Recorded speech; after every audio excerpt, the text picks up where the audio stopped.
के मीठे और मुबारक नाम है।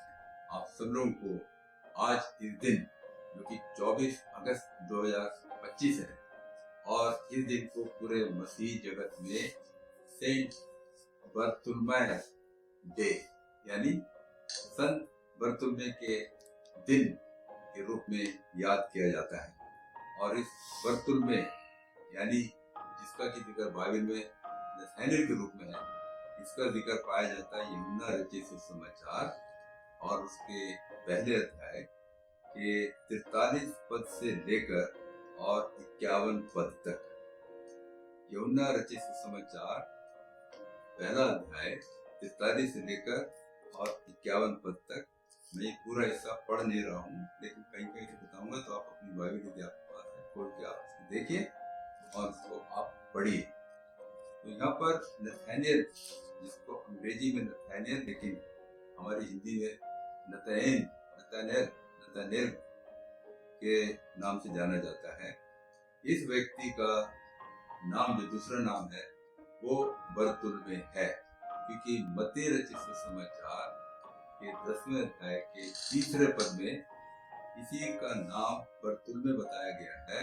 लेकिन जब लोगों ने इसकी स्टडी की, बाइबल के स्कॉलर्स ने इसको पढ़ा, तो इस बात को जाना कि नथानिएल और बरतुल्मै एक ही व्यक्ति है और ये व्यक्ति काना गलील में पैदा हुआ, जहाँ पर प्रभु यीशु मसीह ने पहला आश्चर्य कर्म किया था।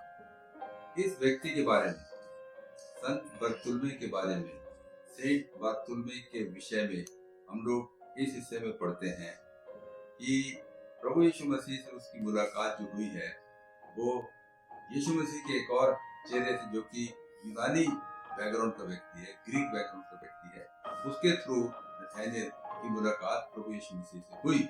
इस हिस्से में अगर आप पढ़ेंगे तो देखेंगे कि फिलिपुस मिला नथानिएल से और नथानिएल से मिलकर 45 पद में कहा कि देख, जिसका वर्णन मूसा ने व्यवस्था में और नबियों ने किया है वो हमको मिल गया, वो यूसुफ का बेटा यीशु नासरी है। ये फिलिपुस नथानिएल को बता रहा है। नथानिएल का जवाब क्या है? क्या कोई अच्छी वस्तु भी फिलिपुस नासरी से निकल सकती है? फिलिपुस ने कहा चल और देख, कम एंड सी। तो यहाँ पर कुछ बातें हैं नथानिएल या बरतुल्मै के बारे में। पहली बात वो ये है कि वो बहुत ऑनेस्ट है, बिल्कुल फ्रैंक है और बहुत साधारण तरीके से उसके मन के अंदर यीशु मसीह के बारे में जो विचार है वो उसने बता दिया। नथानिएल ने क्या कहा कि नासरत से कोई अच्छी वस्तु निकल सकती है, क्योंकि यीशु मसीह नासरी है, नासरत के रहने वाले, वहां से कोई अच्छी वस्तु नहीं निकलेगी। तो मूसा की और नबियों की बातचीत कर रहा है बिल्कुल। तो पहली चीज 45 पद में हमारे सामने निकल कर आती है, निखर कर आती है, वो ये कि वो बिल्कुल ऑनेस्ट, ईमानदार प्रवृत्ति का व्यक्ति है। दूसरी बात इसके बारे में है कि वो कपटी नहीं है, उसमें कोई कपट नहीं है, क्योंकि ये प्रभु यीशु मसीह ने ही कह दिया। यीशु मसीह ने कह दिया कि उसमें मुझे कोई कपट नहीं दिखता है। दैट मीन्स यीशु मसीह की मोहर लगे, स्टैंप लगे कि वो कपटी नहीं है। तीसरी बात, उसको शक है, कपटी नहीं है लेकिन संदेह तो कर रहा है यीशु मसीह के विषय में। तो हम देखते हैं चौथी बात की वो ईमानदार, ऑनेस्ट। जब उसको बताया गया कि उसको चलकर देख ले, तो नथानिएल ने उससे कहा मुझे तू कहाँ से जानता है? यीशु मसीह के बारे में बातचीत हो रही है। नथानिएल ने उससे कहा प्रभु से, तू मुझे कहाँ से जानता है?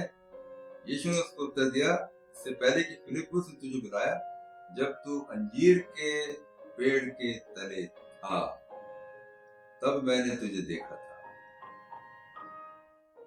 मैंने तुझे तब देखा जब तू परमेश्वर के वचन का अध्ययन अंजीर के पेड़ के नीचे कर रहा था। यीशु मसीह को मिलने के लिए झिझका नहीं। एक स्कॉलर व्यक्ति है, वो पढ़ा लिखा व्यक्ति है, एक तरीके से बाइबल का ज्ञान रखने वाला व्यक्ति, उस समय के जो स्क्रिप्चर था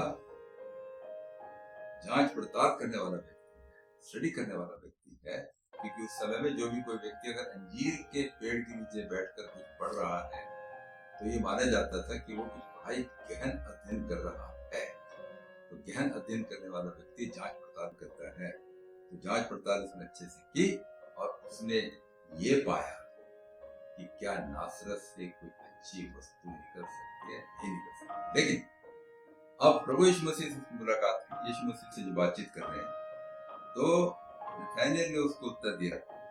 जब यीशु मसीह के साक्षात दर्शन हो गए नथानिएल को, यीशु मसीह को उसने बिल्कुल आमने सामने देख लिया, तब वो क्या कहता है, और वो बहुत इंपॉर्टेंट आयत है हम लोगों के लिए। यहाँ पर लिखा है 49 पद में, वर्स 49, पहला अध्याय जॉन 1:49। नथानिएल ने उसको उत्तर दिया यीशु मसीह को, हे रब्बी, तू परमेश्वर का पुत्र है, तू इस्राएल का महाराजा है। 3 बातें डिक्लेयर की उसने यीशु मसीह के बारे में। रब्बी, योर मास्टर। दूसरी बात, परमेश्वर का पुत्र, और उस समय किसी व्यक्ति को परमेश्वर का पुत्र बोलने का मतलब मरो। इसलिए तो यहूदी लोग विरोध में थे, लेकिन उसने डिक्लेयर की, घोषणा की, ऐलान कर दिया यीशु मसीह परमेश्वर का पुत्र। तीसरी बात उसने बोली, तू इस्राएल का महाराजा है, not only king but your emperor, नहीं, सम्राट, राजा, महाराजा है। यीशु मसीह का रिस्पॉन्स क्या है? यीशु मसीह इसको जवाब देते हैं, मैंने जो तुझसे कहा कि मैंने तुझे अंजीर के पेड़ की तरह देखा, क्या तू इसे विश्वास करता है? You are believing because I told that you are under the fig tree? लेकिन नथानिएल, ओ बरतुल्मै, इससे भी बड़े बड़े काम तू देखेगा। क्या हो रहा है? तुमने बड़ी जबरदस्त बात लिखी। फिर उससे कहा, मैं तुझसे सच सच कहता हूँ, और सुनने वाला शब्द बिल्कुल भी नहीं, मैं सच सच कहता हूँ, तुमसे सच सच कहता हूँ, तुम स्वर्ग को खुला हुआ देखो, परमेश्वर के स्वर्गदूतों को ऊपर जाते, मनुष्य के पुत्र के ऊपर उतरते देखोगे। That will be glorious thing। पहली मुलाकात में, ये अभी शागिर्द यीशु मसीह के पीछे आ रहे हैं, जेल आ रहे हैं की बातें, और बिल्कुल पहली मुलाकात में प्रभु यीशु मसीह भी नहीं झिझके, उन्होंने बोलते, इनसे बड़े काम देखोगे, तुम स्वर्ग को खुला हुआ देखोगे। याकूब की तरह जो लेट गया था, सो रहा था, उसने सीढ़ी देखिए, पृथ्वी और आकाश के बीच में सीढ़ी, वही सीढ़ी से है प्रभु यीशु मसीह, पृथ्वी के लोगों को यीशु मसीह परमेश्वर के पुत्र महाराजा स्वर्ग में लेके जाते, स्वर्ग को खुला हुआ। स्टीफन की जब डेथ हुई, ये पीछे में जो फोटो लगी देख रहे हैं आप लोग, यहाँ पर हम देख रहे हैं कि इसने स्वर्ग को खुला हुआ देखा, उसको पत्थरवा किया गया उसको, लेकिन बाइबल बताती है कि उसने स्वर्ग को खुला हुआ देखा। यूहन्ना ने, जिसने बाइबल की सबसे आखिरी किताब लिखी है, जहाँ पर मैं जाकर देख कर आया पत्नीस के टापू पर, बहुत भयंकर सी बात थी, लेकिन बाइबल बताती है, यूहन्ना कहता, तब मैंने स्वर्ग खुले हुए देखा। मैं और आप इस स्वर्ग को खुले हुए देखेंगे। कब देखेंगे? जब प्रभु यीशु मसीह को व्यक्तिगत रूप से उद्धारकर्ता स्वीकार करेंगे। ऐसे वक्त में, ऐसे माहौल में, जब परसिक्यूशन है भारत में, इंडिया में, चर्च को तोड़ा जा रहा, पादरी को मारा जा रहा है, जेल भेजा जा रहा है, स्वर्ग को खुला हुआ देखेंगे मैं और आप, जब हम प्रभु यीशु मसीह को व्यक्तिगत रूप से स्वीकार करेंगे। 52 AD में सेंट थॉमस इंडिया आए, उनके ठीक 3 साल के बाद, ऐसा बताया जाता है, लोग बताते हैं, उनके 3 ठीक साल के बाद सेंट बरतुल्मै भी भारत देश में शायद आए थे, और इन्होंने भी यहाँ पर आकर प्रचार किया था प्रभु यीशु मसीह को। जब अच्छा चल रहा हो तब तो सभी स्वीकार कर लेते, लेकिन ये वाला माहौल है मित्र, मारपीट का माहौल है, भ्रष्टाचार का माहौल है, सरकार अपने पूरी उमंग में है, हम लोगों को बहिष्कृत कर रही है, मार रही है, पीट रही है। ऐसे ही माहौल में जब पूरा यहूदी व्यक्ति है नथानिएल बरतुल्मै, क्योंकि इसने परमेश्वर के वचन को पढ़ा, तब तो उसने सोचा, क्या कोई अच्छी वस्तु नासरत से निकल सकती है? नहीं निकल सकती। यीशु मसीह को जब खड़े हुए देखा, साक्षात दर्शन हुए, you are master, you are emperor. और यीशु मसीह कह रहे हैं, मैं सिर्फ इस्राएल का राजा नहीं, तुम उतरते देखोगे।